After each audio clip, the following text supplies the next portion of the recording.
With me now is Senior Advisor for In Defense of Christians, Jeanine Allott. Jordan, are Christians safe anywhere today?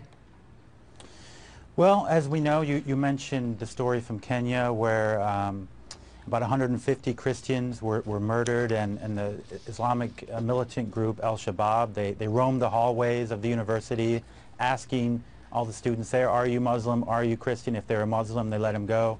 If they're a Christian, they shot them in the head, and at the end of the day, 150 Christians were murdered.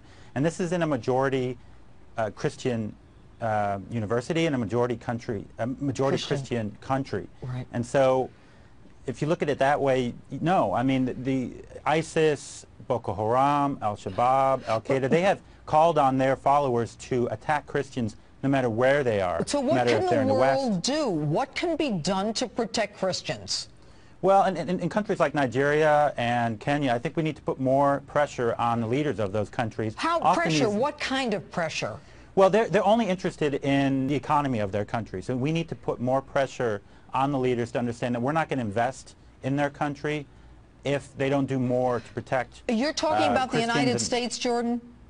Yes. Okay. Yes, and other Western countries need to do that. If our president refuses to identify in talking about Kenya yesterday that the Christians are the ones being killed, if he refused to talk about Christians in Libya, the Coptic Christians in Egypt whose heads were cut off in Libya, what makes us think he's going to put any pressure on those countries where Christians are being killed?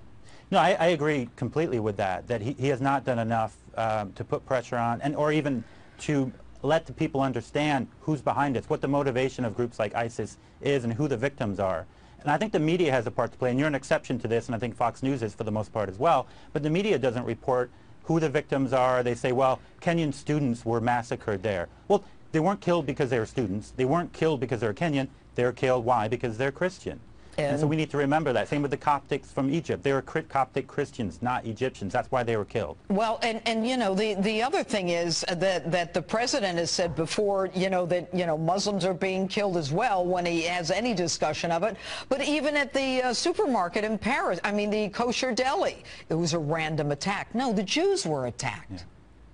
Yeah. No, I think that's important. You mentioned, yesterday was Good Friday. It's also Passover. Yeah. Right now, and tomorrow's Easter, so there's a lot of solidarity there. So I think we have to call a spade and not be afraid to understand the motivations behind these different groups, and also understand who the victims are and why they're targeted. All right, Jordan Allott, thank you so much.